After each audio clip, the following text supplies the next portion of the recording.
How to get 95% on just 4 month for CBSE। तो video बनाने से पहले मैंने काफ़ी सारे टॉपर्स के इंटरव्यू भी सुने हैं और मैंने खुद भी 95% 10th बोर्ड में एक स्कोर किया है। तो अपने एक्सपीरियंस से मैं तुम्हें बताने वाला हूँ किस तरीके से तुम भी 90% से प्लस स्कोर कर सकते हो, वो भी जस्ट 4 मंथ्स में। अगर तुम रियली में मेरे बताए हुए टिप्स को फॉलो कर लेते हो तो even you can be a state topper also. But मैं ये बातें हवा में नहीं कर रहा हूँ, I will give you proof also. तो tip number 1 is your PYQs। तो देखो 10th बोर्ड के एग्जाम में जो सब तुम्हारे 90 से 95% क्वेश्चन होते हैं वो PYQs से ही आते हैं। तो तुम्हें ज़्यादा से ज़्यादा PYQs को सॉल्व करते रहना है। एक क्वेश्चन को तुम्हें 2 से 3 बार सॉल्व करते रहना है till the exam. Your first priority should be your PYQs। लेकिन तुम तो बोलोगे ये तो सिर्फ 90 से 95% हुआ है, बाकी के 5% कहाँ गए, हमें तो टॉपर बनना है। तो रुक जाओ, बाकी के 5% लाना इतना आसान नहीं है, उसके लिए तुम्हें एक्स्ट्रा मेहनत करनी पड़ेगी। इसके लिए तुम्हें हर सब्जेक्ट के हर चैप्टर से लगभग 150 से 200 क्वेश्चन सॉल्व करने होंगे। जैसे फिजिक्स में रिफ्लेक्शन एंड रिफ्रैक्शन चैप्टर है तो तुम्हें उसमें से 150 से 200 क्वेश्चन करने होंगे, including subjective plus objective both.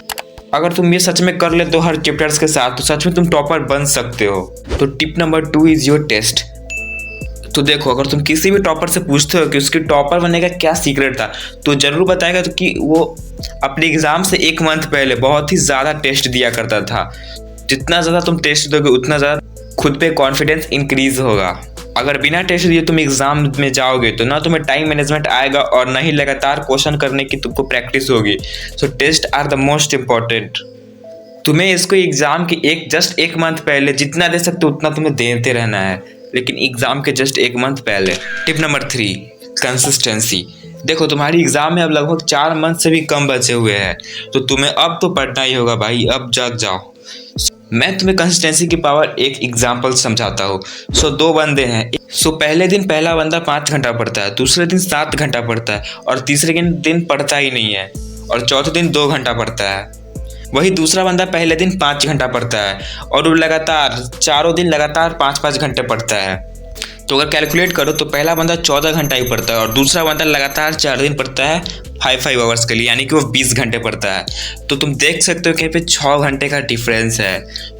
शायद इस एग्जाम्पल के बाद तुम्हें कंसिस्टेंसी के पावर पता चली गई होगी कि वो बंदा सिर्फ 5 ही घंटा रोज पढ़ता था, लेकिन कंसिस्टेंसी के कारण वो सिर्फ 4 दिन में 20 घंटे पढ़ पाया और वही जो बंदा जो कंसिस्टेंट नहीं था वो सिर्फ 14 घंटे ही पढ़ पाया।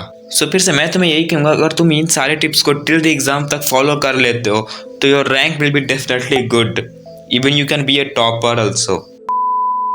और रिवीजन के बारे में तो तुम जानते ही होगे, मैंने वो कंसिडर नहीं किया। तुम्हें रिवीजन भी टाइम टू टाइम करते रहना है, हर चैप्टर को तुम्हें रिवाइज करते रहना है, मतलब उसका एक डीप कॉन्सेप्ट तुम्हारे अंदर दिमाग के अंदर फिट होते रहना चाहिए।